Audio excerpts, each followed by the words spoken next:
नमस्कार दोस्तों, हम लोग डिस्कस कर रहे हैं सफलता सीरीज। इसमें आज सामाजिक अध्ययन जो सब्जेक्ट है, इसका जो चैप्टर सेकेंड है, इसके क्वेश्चन आंसर डिस्कस कर लेते हैं।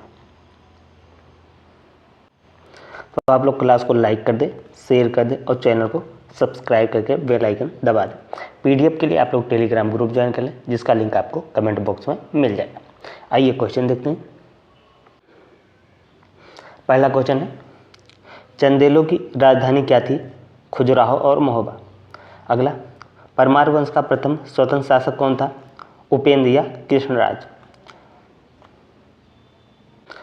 अगला क्वेश्चन, गढ़वालों का सर्वाधिक योग्य और शक्तिशाली शासक कौन था? ये था गोविंद चंद। अगला, जयचंद किस युद्ध में पराजित हुआ था? ये 1994 में चंदावर के युद्ध में। अगला, हर्षवर्धन को किस चालुक्य नरेश ने पराजित किया था? चालुक्य नरेश पुलकेशिन द्वितीय ने।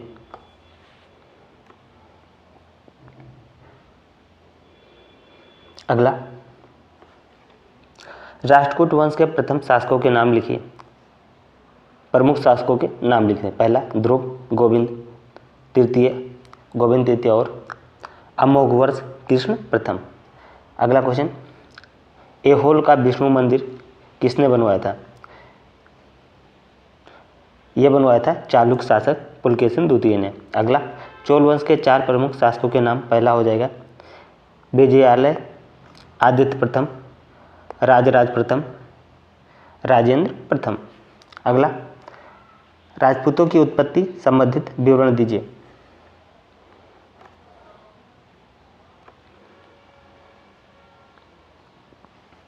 राजपूतों की उत्पत्ति को लेकर विभिन्न मत प्रचलित हैं। प्रमुख रूप से पहला, अग्निकुंड से उत्पत्ति का सिद्धांत। पृथ्वी रारासों के अनुसार राजपूत की उत्पत्ति अग्निकुंड से हुई। अगला, वैदिक उत्पत्ति।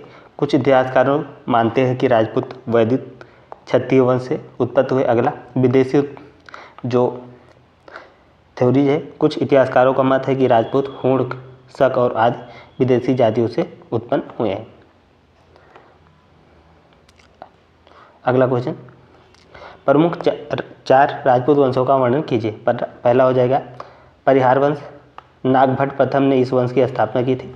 अगला, चौहान वंश। पृथ्वीराज चौहान ने इस वंश के प्रमुख शासक थे। अगला, परमार वंश। इस वंश का प्रमुख शासक राजा भोज था। अगला, गढ़वाल वंश। इस वंश के प्रमुख शासक जयचंद थे।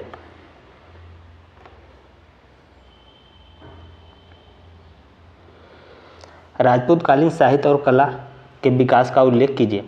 राजपूत काल में साहित्य और कला का विकास उच्च स्तर पर पहुंचा। संस्कृत और प्राकृतिक साहित्य समृद्ध हुआ। इस काल में साहित्य चंद्रवरदाई की पृथ्वीराज रासो, जयदेव की गीत गोविंद। कला में खजुराहो, दिलवाड़ा के मंदिर का निर्माण हुआ। जो दिलवाड़ा का मंदिर है और खजुराहो का मंदिर है, ये कला के क्षेत्र में काफ़ी उत्कृष्ट माना जाता है। अगला, राजपूत कालीन धार्मिक जीवन की विशेषताओं का उल्लेख कीजिए। इस काल में हिंदू धर्म के साथ साथ जैन और बौद्ध धर्म का भी प्रभाव था। अगला, मंदिर निर्माण, भक्ति आंदोलन, वैष्णव, शैव, शक्त संप्रदाय का विकास हुआ। तो इस टाइम में जो मेन धर्म थे, ये एक तो हिंदू धर्म था, दूसरा जैन धर्म प्रमुख था। ठीक,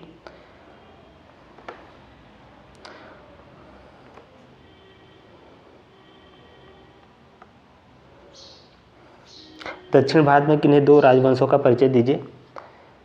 चोल वंश, राजराज प्रथम और राजेंद्र प्रथम के नेतृत्व में चोलों ने महान साम्राज्य स्थापित किया। अगला, पल्लव वंश, महेंद्र वर्मन और नरसिंह वर्मन ने इसके प्रमुख शासक थे। पल्लव शासन व्यवस्था का उल्लेख कीजिए।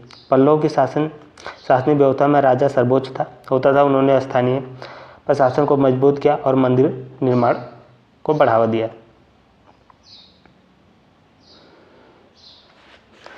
चोल प्रशासन की विशेषताओं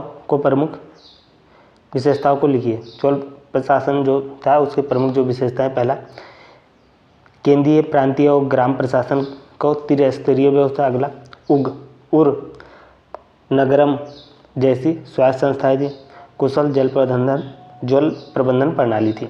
अगला, प्रमुख राजपूत वंशों का संक्षिप्त परिचय दीजिए। परिहार, चौहान, परमार और सोलंकी राजवंश प्रमुख थे। इन्होंने उत्तर और पश्चिम भारत में शासन किया।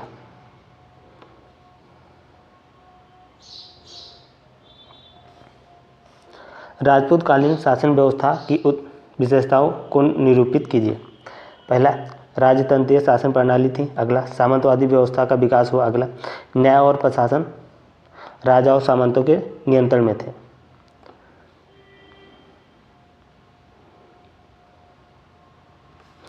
राजपूत कालीन आर्थिक एवं धार्मिक स्थिति की विवेचना कीजिए।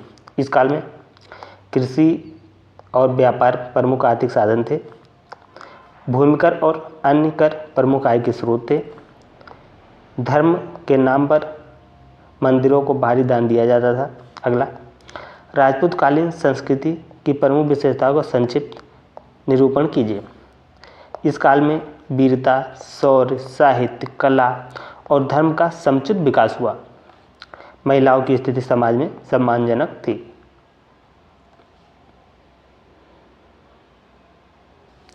चालुक्य वंश का इतिहास लिखिए।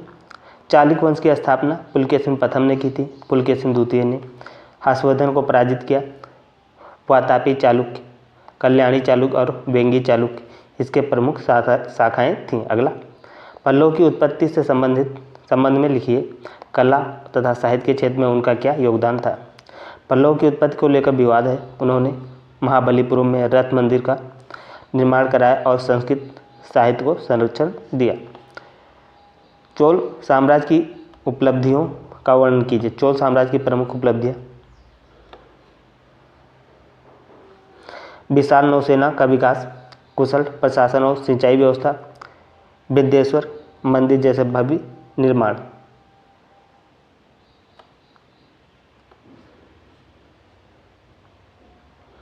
तो आप लोग कमेंट करके बताइएगा यह क्लास आपको कैसी लगी। इसे लाइक करें, शेयर करें और चैनल को सब्सक्राइब करके बेल आइकन दबा दें। पीडीएफ के लिए आप लोग टेलीग्राम ग्रुप ज्वाइन कर लें, जिसका लिंक आपको कमेंट बॉक्स में मिल जाएगा। तो इस क्लास में इतना ही। जय हिंद, जय भारत।